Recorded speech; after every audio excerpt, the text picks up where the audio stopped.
Main ingredients for this cute gingerbread house is the Dr. Oetker decor kit.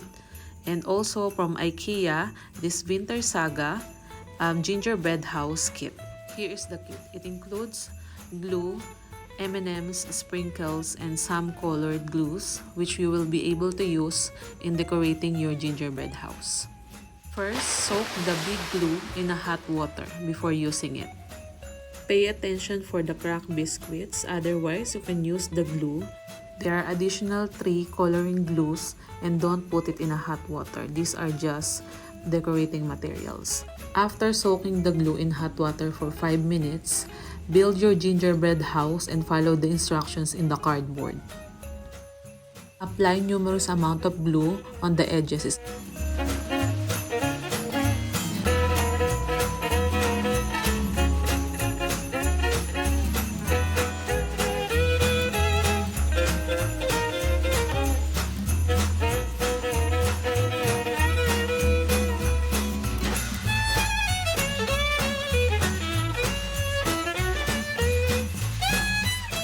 Put more glue on the top because it will hold the heaviest part of the gingerbread.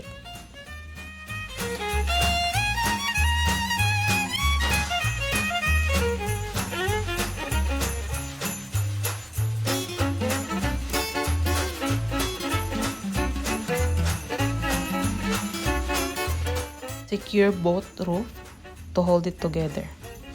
And lastly, the chimney.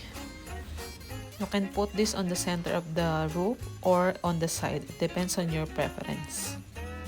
You can now move to the most exciting part of this project. Yay!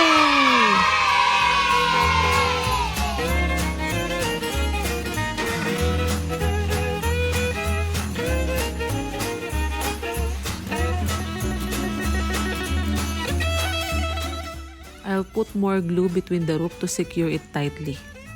Matibay ito, mas matibay pa sa relasyon nyo.